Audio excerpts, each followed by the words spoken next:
Interesting properties बताता हूं मैं एपी की, अर्थमेटिक प्रोग्रेशन की कुछ प्रॉपर्टीज हैं। हमने तीन चीजें इसमें पढ़ ली अभी तक। एपी का स्टैंडर्ड फॉर्म क्या होता है, अर्थमेटिक प्रोग्रेशन का स्टैंडर्ड फॉर्म क्या होता है, एक तो ये पढ़ा। फिर हमने उसकी जनरल टर्म कैसे फाइंड करते हैं वो बताया, और तीसरी इंपॉर्टेंट चीज हमने क्या पढ़ी, इसका सम कैसे फाइंड करते हैं। Standard form, general term and sum, ये चीजें मैं पढ़ा चुका हूँ। तीन चीजें मैं ऑलरेडी डिस्कस कर चुका हूँ आप लोगों के साथ। अब इसकी कुछ प्रॉपर्टीज है जिसका यूज कर कर हम कुछ क्वेश्चंस अपने माइंड से बिना लेबर के सॉल्व कर सकते हैं, अगर अपन ने थोड़ा सा दिमाग लगा लिया तो। Properties of AP, arithmetic progression की कुछ प्रॉपर्टीज बता रहा हूं मैं। P1 first property,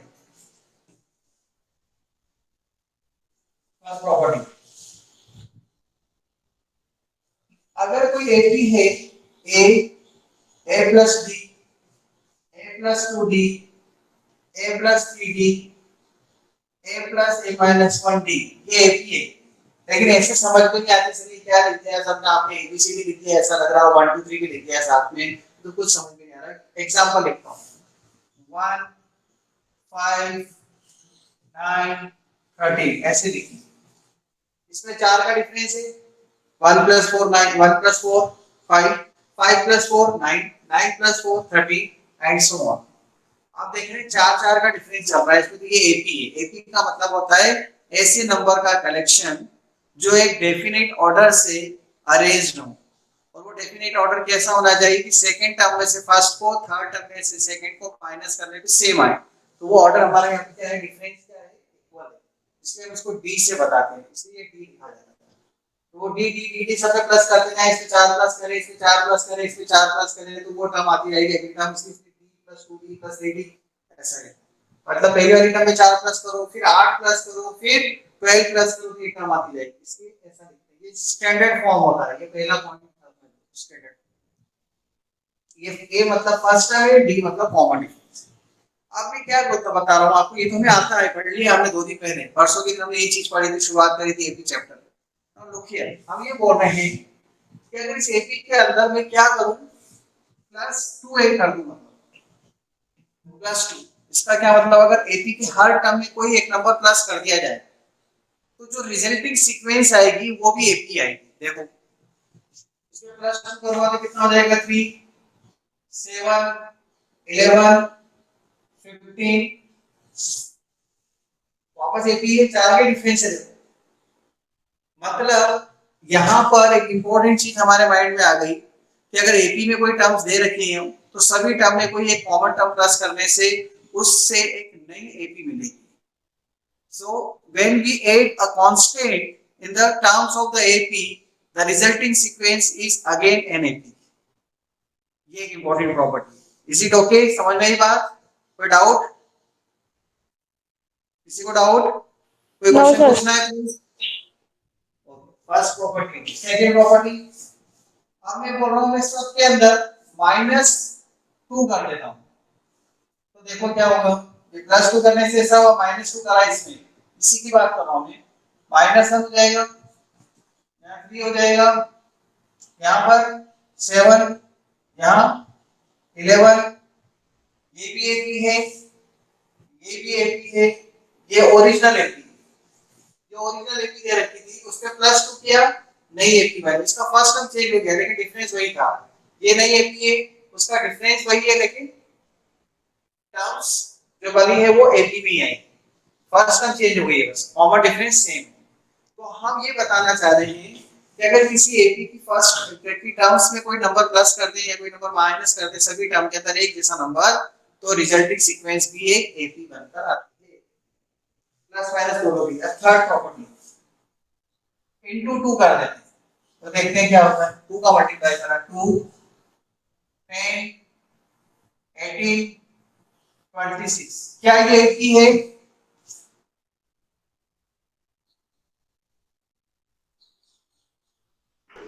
yes sir. देखो 2 है, फिर उसके बाद 8 का डिफरेंस है, फिर इसमें 8 का डिफरेंस है, फिर इसमें 8 का डिफरेंस है। 8 की तो डिफरेंस चल रहा है, लेकिन इसमें और इसमें डिफरेंस क्या हुआ, जब हम प्लस माइनस करते हैं ना, तो एपी की फर्स्ट टर्म तो चेंज होती है लेकिन कॉमन डिफरेंस चेंज नहीं होता है। तो जब देखो मल्टीप्लाई करते हैं ना तो कॉमन डिफरेंस जितना मल्टीप्लाई किया उतने टाइम्स बढ़ जाता है।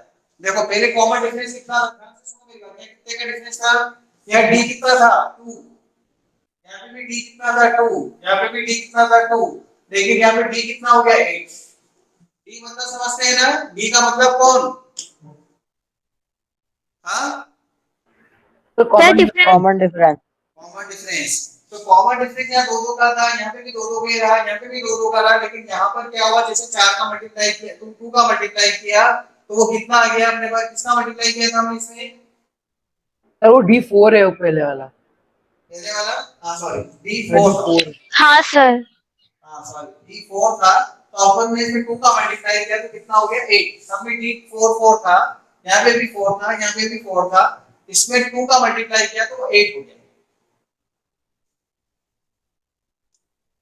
अगर हम 2 से डिवाइड करें तो देखिए क्या होता है, सब टर्म को 1/2, 5/2, 9/2, 13/2, क्या ये एपी है, ये देखो पहले तो एपी कैसे देखते हैं वो भी बता दिया है मैंने आपको। एपी देखने का तरीका होता है, एक का मतलब आंध्र प्रदेश नहीं है कि सर आंध्र प्रदेश में जाएं क्या एपी देखने, आंध्र प्रदेश नहीं है ये। एपी का मतलब क्या है, सेकंड में से फर्स्ट को माइनस करो, थर्ड में से सेकंड को माइनस करो, एक जैसा आना चाहिए डिफरेंस। देखते हैं 5/2 माइनस 1/2, 4/2 मतलब 2, ठीक है, और 9/2 माइनस 5/2, इसमें से इसको माइनस, इसमें से इसको माइनस, 4/2 कितना आया 2, देयरफॉर d इक्वल टू 2 है। पहले d कितना था ना, इसका d कितना हो गया 2, मतलब ये कैसे आया था 4 into 2 और ये कैसे आया 4/2, ठीक है, मतलब 2 से डिवाइड किया तो कॉमन डिफरेंस उससे डिवाइड बाय 2 हो गया, उसका जो भी कॉमन डिफरेंस था उतना कम हो जाएगा और मल्टीप्लाई में उतना टाइम्स बढ़ जाएगा। प्लस और माइनस करने पे कॉमन डिफरेंस पे कोई फर्क नहीं पड़ेगा। ये ऑब्जेक्टिव टाइप के क्वेश्चंस में पूछे जाते हैं एग्जाम में, और जो स्टूडेंट एनसीईआरटी एनसीईआरटी थोड़ा थोड़ा सा पढ़ के जाता है ना उसको फिर दिक्कत आती है। यही बात है जिसने ध्यान से सुनी ना फटाफट क्वेश्चन सॉल्व करने का, वहां पे इतना कर करके देखना नहीं पड़ेगा क्या करें यार, ऐसा करते हैं कि एपी बनाते हैं चलो फिर प्लस करके देखें, हाँ वो आ रहा है, इतना टाइम लग जाएगा। पड़ोसी जब तक दो क्वेश्चन करके आगे बढ़ जाता है, जिसको ये बातें ध्यान से सुनना है आपको। मैं आपको थ्योरेटिकल तो बता ही नहीं रहा हूं, मैं आपको एग्जांपल से समझा रहा हूं, थ्योरेटिकल तो थोड़ा टफ पड़ जाता है, ठीक है। इसका स्क्रीनशॉट ले लें, क्या ये एपी है, यस सर। Yes. सब जगह 3 का डिफरेंस है एपी है। अब देखना इसकी इंटरेस्टिंग प्रॉपर्टी समझा रहा हूं। बिगिनिंग से कोई सी भी टर्म लो, बिगिनिंग से मतलब टीएन, और एंड से भी वही वाली टर्म लो जो बिगिनिंग से लिए, शुरुआत से और एंड से। बिगिनिंग से मतलब जैसे मान लो इधर से आपने फोर्थ नंबर की टर्म ली ये T4, तो उधर से भी T4 लो एंड से, कौन सी है 23, ठीक है। बिगिनिंग से फोर्थ टर्म, एंड से भी फोर्थ टर्म, दोनों को प्लस करो। T4 कितना है 11, एंड से फोर्थ टर्म कितनी 23, दोनों को प्लस करो, कितना मिलेगा So 34. 34। 34. 34. This will be always equal to the first term and the last term. देखो equal to 2 plus 32, मतलब a plus l, first term ये a होती है, लास्ट टर्म l होती है। आप कोई सी भी टर्म देख सकते हैं। देखो आप इसकी जगह फिफ्थ नंबर की टर्म लो, क्या है ये फिफ्थ नंबर की टर्म, फिफ्थ नंबर की टर्म 14, उधर से फिफ्थ नंबर की टर्म क्या आएगी 20. 20, दोनों को प्लस करो 34। 34. वो किसके इक्वल आएगी, first term plus last term, first term plus last term, है ना इंटरेस्टिंग प्रॉपर्टी। अगर कोई सीक्वेंस एपी है, हमको अगर एक एपी दे रखी है सीक्वेंस कलेक्शन ऑफ नंबर से, जो एपी है सीक्वेंस है जिसके अंदर डिफरेंस इक्वल है वो एक एपी है, तो उस एपी में हम ये ऑब्जर्व करेंगे कि फर्स्ट टर्म और लास्ट टर्म का सम जो होता है वो बिगिनिंग से जो भी टर्म ले रहे हैं और एंड से जो भी टर्म ले रहे हैं सेम टर्म, जैसे बिगिनिंग से 7 है तो एंड से भी 7 टर्म के सम के इक्वल आता है। the sum of the terms from the beginning and end is always equal to the sum of the first term and the last term. इसको वर्ड्स में ऐसे बोलते हैं, लेकिन ऐसे समझ में नहीं आता, इसलिए मैंने एग्जांपल से समझाया। वर्ड्स में फिर बोलता हूं मैं, the sum of the terms from the beginning and from the end. The sum of the terms from the beginning and from the end, same term, is equal to the sum of the first term and last term. First term और last term के सम के equal होता है। ये formula है, देखो ये किया मैंने, ये थ्योरेटिकल लिखा है और ये एग्जांपल से समझा दिया मैंने। देखो this is equal to a plus n, क्योंकि a कितना है 11 और n कितना है 32। कोई डाउट? सर A2 है वहाँ पे। हाँ a2, सॉरी a2 है और l 32। सर जैसे प्रॉपर्टी 5 में जैसे एक क्वेश्चन है जिसमें अपने को एल दे रखा है और ए स्टार्टिंग ए पी दे रखा है और अपने को एंड से फोर्थ टर्म निकालनी है, हाँ तो उसके लिए भी इस प्रॉपर्टी का यूज कर सकते हैं ना? जैसे कर सकते हैं बिल्कुल।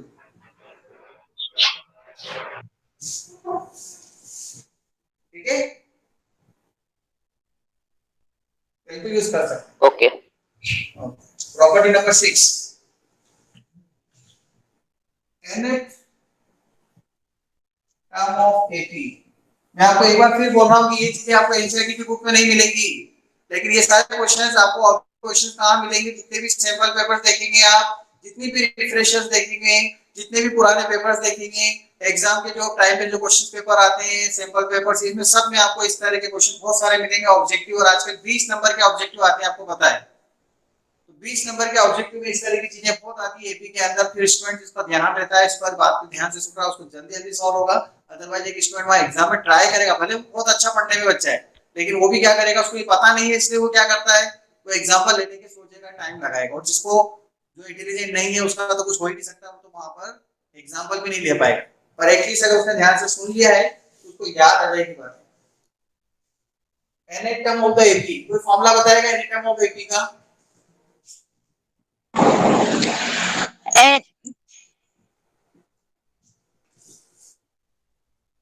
Tn equal to a plus n minus 1 into t, ये फॉर्मूला है।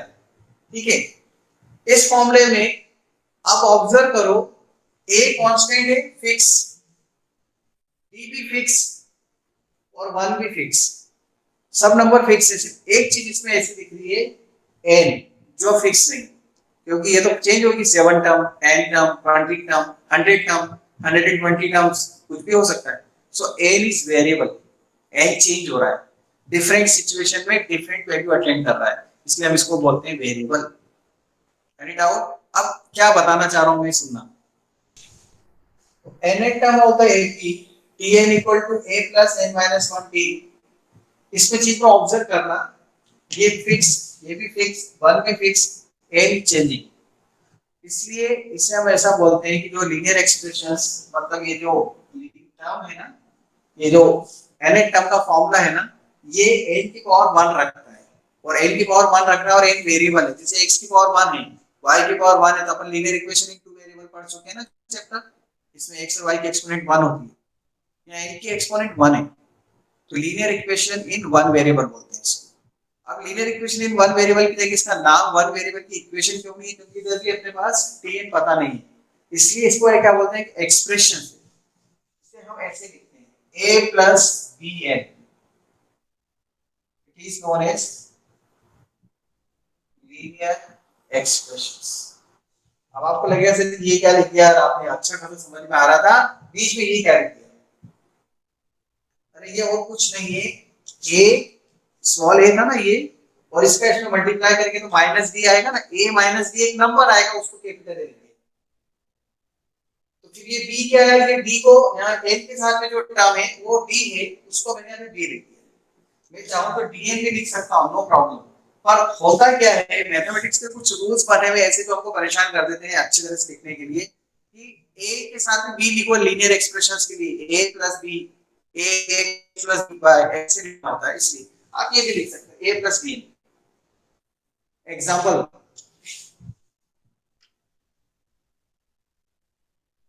ये देखो एक कांस्टेंट है और एक वेरिएबल है, ये कांस्टेंट है और एक वेरिएबल। तो ये जो n के साथ में जो टर्म होती है ना 3, ये 3 हमारा कॉमन डिफरेंस का काम करेगा। देखो मैं इसके एपी बना के बताता हूँ, ये एक एपी है।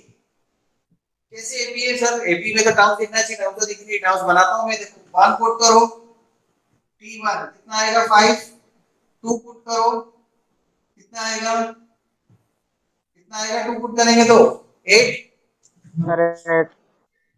3 पुट करेंगे तो कितना आएगा, 12. देखो टर्म्स क्या जाएगी हमारे पास 5, 8, 11, 14, 5, 8, 11, 14, डाउट 5, 8, 11, 14, क्या ये एक ही है? Yes, sir. Yes, sir. अब Yes, sir. बताओ डिफरेंस कितना है इसमें? 3. 3. 3. Common difference 3। अब सुनिए ध्यान से, एग्जाम में कैसे आया ये क्वेश्चन, एग्जाम में ऑब्जेक्टिव में कैसे आया मैं वो बताता हूँ आपको। जिसने मेरी बात ध्यान से सुनी है ना वो 1 मिनट में आंसर देगा, और जिसने बात ध्यान से नहीं सुनी उसको टाइम लगेगा। एग्जाम में ये क्वेश्चन ऐसे आया था, एक एपी है, एक एपी है, a sequence is an AP, a sequence is an AP whose nth term is given by 2 plus 5n, 4 plus 5n, what is its common difference? और 4 ऑप्शन दे रखे थे 2, 5, 3, 0। क्या आंसर है? 5, 5. 5. 5, 5, 5. कैसे दिमाग लगाया? सर क्योंकि डी की जगह पे वहां पे हाँ, 5 है। ये देखो, बस यही चीज जिसने पकड़ ली ना, नहीं तो दूसरे स्टूडेंट क्या करेंगे मैं आपको बताता हूँ, जिन्होंने ये बात जानी वो क्या करेंगे, पहले 1, 2, 3, 4 पुट करेंगे, फिर टर्म्स बनाएंगे, फिर देखेंगे हाँ डिफरेंस नहीं आ रहा है। ऐसे नहीं करना है, इतना तो टाइम है तो सभी कर सकते हैं, वो तो कोई भी करेगा। यही तो इतनी इंटेलिजेंसी की बात होती है, तो दिमाग की बात होती है कि अपन दिमाग से इसको, अगर एक nth टर्म लीनियर एक्सप्रेशन है तो जो n के साथ में टर्म होती है, मतलब n का जो कोएफिशिएंट होता है ना वो कॉमन डिफरेंस होता है। That's it. तो ये आपने ध्यान से सुन लिया, आप ऑब्जेक्टिव क्वेश्चन के अंदर 1 सेकंड नहीं लगा, फटाफट answer they. This is the short trick जो आप ध्यान से सुन रहे हैं, जो प्रॉपर्टीज में बता रहा हूं। कोई डाउट है? कोई डाउट है आपको कुछ क्वेश्चन पूछने? तो इस एक एपी का nth टर्म क्या होता है, एक वर्ड बना है linear expressions. If pn equal to 2 plus pn square, तो ये नॉट एपी है, एपी नहीं बनेगी। आप चाहो तो ट्राई कर लो, 1 पुट करेंगे तो कितना आएगा, 1 पुट करेंगे तो कितना आएगा 5, 5. 5. पुट करेंगे तो कितना आएगा 14. 14. 14। ठीक है, 3 पुट करेंगे तो कितना आएगा बताओ? 29. 54. 29. 29. 4। 29. हां 29 sorry. 29. 29।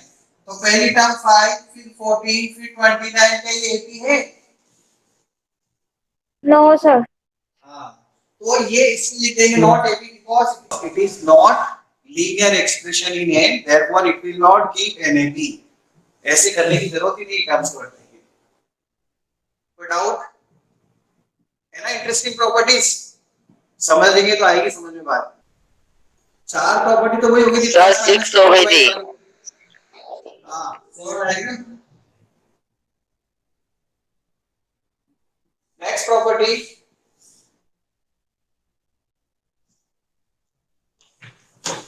Pn equal to, sorry, Sn equal to n by 2, 2a plus n minus 1 into d। अगर मैं आपसे बोलूं इसका इसमें मल्टीप्लाई करो तो देखिए ऐसा आ जाएगा na plus n square minus a into d। ऐसी टर्म आएगी na minus 8d plus n square into d, और n square into d plus a minus d into n, और इसको हम इसमें लिख लेते हैं an square plus bn, ऐसा लिख लेते हैं। सर ये समझ में आ गया? सर ये भी समझ में आ गया, मल्टीप्लाई करा आपने, है ना? इसमें बाय 2 भी आएगा, बाय 2, इसके अपॉन में भी 2 आएगा, इसके अपॉन में भी 2 आएगा, डिवाइड में 2 आएगा ना, इसका इसका तो 2 कट जाएगा, लेकिन इधर तो डिनोमिनेटर में 2 रहेगा।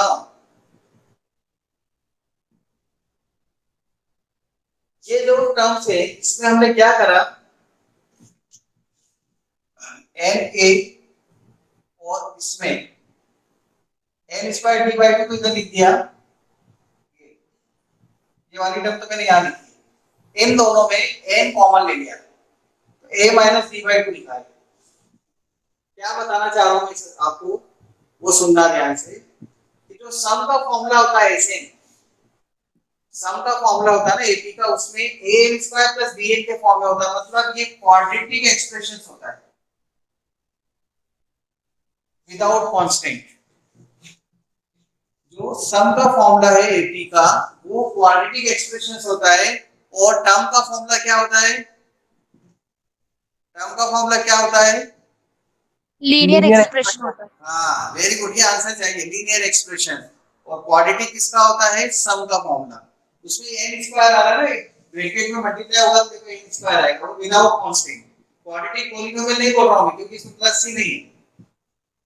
मतलब अगर Sn इक्वल टू ये दिया हुआ है 3n स्क्वायर प्लस 5n, तो आप बोल सकते हो ये 80 देगा, पक्का 80 मिलेगा। बट अगर Sn equal to 3n plus 5n, not n, if Tn equal to 3n plus 5, 18, but Tn equal to 3n square plus 5, not 18। क्या लिख रहे हो sir, AP not AP, AP not AP, चारों चीजों को ध्यान से देखो तो सही, आपको समझ में आएगी मैं क्या बोल रहा हूँ। अगर nth टर्म है तो लीनियर एक्सप्रेशन है तो AP, लेकिन nth टर्म में स्क्वायर आ रहा है तो AP नहीं। ऐसे स्क्वायर के साथ में अगर एक्सप्रेशन है सम का तो AP है, लेकिन अगर स्क्वायर के साथ नहीं है एक सम तो AP नहीं। नहीं तो फिर आपको क्या करना पड़ेगा, 1 2 3 पुट करके सॉल्व करना पड़ेगा। ध्यान से समझेंगे कायली भाषा। ये दो इंपॉर्टेंट बहुत प्रॉपर्टी जो 6 और 7 बताइए मैंने आपको। एनी डाउट, किसी को कोई डाउट है? फिर 7th वाली फिर से समझ में रिपीट आई। कर दो। कौन तुमको क्या बोला आपने, 7? यस सर 7th वाली। हाँ ये वापस समझो यहाँ से, सुने इधर से ध्यान से देखो वापस। ये ऐसे मतलब सम ऑफ n टर्म का फॉर्मूला है जो मैं पहले पढ़ा चुका हूँ, कल ही प्रूव किया था, इसका प्रूफ भी किया था। इसको किसने बनाया था, कर्ल्स गॉस ने। कार्ल फ्रेडरिक गॉस ने बनाया था। क्या बनाया था, 5th क्लास में। हाँ 5th क्लास में था वो। क्लास के अंदर परेशान कर रहा था टीचर को, और ये फॉर्मूला बना के दिया था उसने, जब टीचर ने कुछ वर्क दिया था उसको करने के लिए। इतना इंटेलिजेंट बच्चा था, उसने 5th क्लास में बना दिया था, और अभी हमको 10th क्लास में समझ में भी नहीं आ रहा है। तो देखो इधर आप Sn equal to n by 2 2a plus n minus 1, तो यही फॉर्मूला दे रखा है। ये वो फॉर्मूला है जो AP का है, कल पिछकल बढ़ा दिया था मैंने। इसका मल्टीप्लाई इसमें करेंगे, देखो तो ये 2 से 2 कट जाएगा इसके साथ में, पर इसके साथ में नहीं कटेगा, ये 2 डिनोमिनेटर में इसमें तो रहेगा ना, n by 2 इसके साथ, तो 2 से 2 कट गया, n आ गया, और इसका मल्टीप्लाई इसमें n minus 1 d into n, तो n का मल्टीप्लाई इसमें होगा तो n स्क्वायर आएगा, और n का मल्टीप्लाई 1 होगा तो n भी आएगा, तो n स्क्वायर माइनस n, और ये d और ये वाला 2 ये लिखा हुआ है। इसके बाद हमने क्या किया है, ये डाउट किसने पूछा था, हाँ कुंकू, देन na, ये na इज लिखा हुआ है माइनस n p अपॉन 2, इसको अलग लिख दिया है, और n स्क्वायर d बाय 2 इसको अलग लिख दिया है। मतलब इसका ब्रैकेट का मल्टीप्लाई करने के बाद दो टर्म होगी ना, उनको अलग अलग करना है। अब इसमें हमने क्या किया है, na और माइनस n p दोनों में n कॉमन ले लिया, तो a माइनस b बाय 2 बचेगा, देखो n के साथ, और ये वाली टर्म मैंने इधर लिख दी है। मैं ये बताना चाह रहा था यहाँ पर, ये सब करने के बाद, कि ये जो फॉर्मूला है ना, इस फॉर्मूले का मतलब ये है कि ये क्वाड्रेटिक एक्सप्रेशन होता है, क्योंकि इसमें स्क्वायर आएगा ही आएगा, देखो n स्क्वायर आ जाएगा। और एक टर्म एन की आएगी, मतलब एक एन स्क्वायर की टर्म आती है, इसमें एक एन की टर्म आती है, कांस्टेंट नहीं आता तो इसको क्वाड्रेटिक पॉलिनोमियल नहीं बोलूंगा, उसमें प्लस सीधे आता है ना, तो एक क्वाड्रेटिक एक्सप्रेशन वर्ड इसलिए यूज किया हमने, क्वाड्रेटिक एक्सप्रेशन क्योंकि डिग्री 2 का एक एक्सप्रेशन है। हम ये बताना चाह रहे हैं कि अगर सम इस टाइप का दिखेगा तो एपी बनेगी। देखो आप बोलोगे सर कैसे बनेगी एपी, से बना के बताओ, बना के बताता हूं एपी। देखो ये एपी बना के देती है, बना के बताओ एपी। तैयार? समझना है आपको एपी कैसे बनेगी? सर बनाओ, चलो। Yes sir. 1 पुट किया तो 8 आएगा, डायरेक्ट इसको समझ में आ रहा है? 1 पुट करने पे 8। वैसे student Yes, sir. Okay, 2 put करने पे कितना आएगा? चलो बताओ, तुमको आप बताओ 2 पुट करने पे कितना आएगा?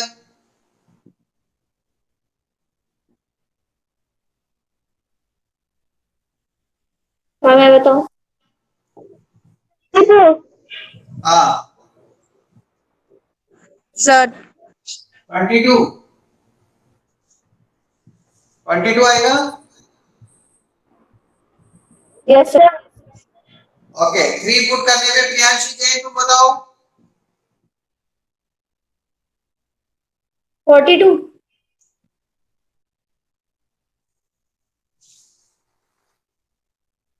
4 पुट करने पर जय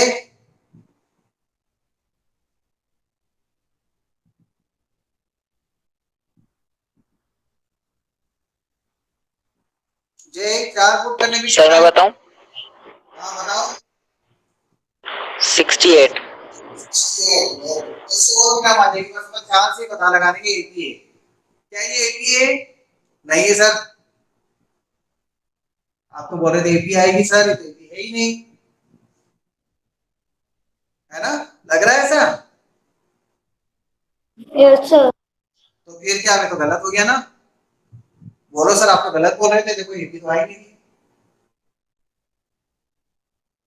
कुछ दिमाग में आ रही बात? मैं ऐसा क्यों कर रहा हूँ बताओ प्लीज, इंटेलिजेंट बच्चे सर वो बैठे हैं। सम है, सर वो सम है। हाँ, ये तो सम है, हमें तो टर्म चाहिए। वेरी गुड प्रियांशी, हमें टर्म चाहिए, ये तो सम है, इसकी जान करके मैं रुका, नहीं तो मैं भी समझा देता तो हाँ हाँ सर सब समझ में आ रहा, हमें तो सब समझ में आ जाता। इसलिए तो मैं आपको दिमाग लगाने वाली बात ही होती है, ये सम है। एपी किससे बनती है? टर्म से। अब टर्म्स कैसे बनेगी? देखो, पहली टर्म और पहला टर्म, पहला टर्म और सम एक ही बात होता है ना। सम, एक टर्म का सम क्या होता है? एक ही टर्म, मतलब पहली टर्म। S2 का मतलब क्या हुआ? इसमें दो टर्म मिली हुई, पहली टर्म भी है और दूसरी टर्म भी है ना? दो टर्म है इसमें, तो अब क्या करें दूसरी टर्म को निकालने के लिए? दो टर्म के सम में से पहली टर्म को हटा दो, कितना बचेगा बताओ? 40। 60. 15। Sorry, 40. ठीक है, अब थर्ड टर्म को निकालने के लिए क्या करेंगे? 42 है, तीन टर्म का सम है, पहली भी मिली हुई है दूसरी भी मिली है, तो पहली और दूसरी दोनों को निकालो, मतलब 20 निकाल दो इसमें से, कितना बचेगा? By sir 12। T2 40। Sir T2 14 है। Yes, sir. T2 14. 14 14। हाँ, अब 22 और 8 30, 42 में से 22 माइनस कर दें, इसमें सर प्लस टर्म 12 आएगा। दोनों टर्म, कितना आएगा? सर 12। सर 12 आएगा। अरे यार ये 42 है ना, इसमें से 22 हटा दो, इसमें पहली और दूसरी तो मिली भी है ना? 20. 20। सर 20 आएगा। हाँ, इसमें तो पहली और दूसरी पहले से मिली तो है, उसको हटा दो। अब 68 में से 42 हटा दो, 26. 26. 26। अब देखो 26 8 14 20 26 ये क्या है? AP। AP. हाँ, क्योंकि उन्हें बोला है कहता है कि स्क्वायर में आता है कि एपी बना के देती है। कितनी इंटरेस्टिंग प्रॉपर्टी है, कितने इसके इंपॉर्टेंट कैरेक्टर्स हैं जो हमें पता ही नहीं है, अगर हम नहीं पढ़ेंगे तो सब छूट जाएगा हमसे। और एनसीईआरटी की बुक के अंदर इसके क्वेश्चन दे देते हैं, वो कैसे दे देते हैं डायरेक्ट, बोले बच्चा तो खुद सोच लेगा, इतना नहीं सोचता बच्चा, यहाँ तो सोचवा रहा हो तो भी नहीं सोच रहे हो,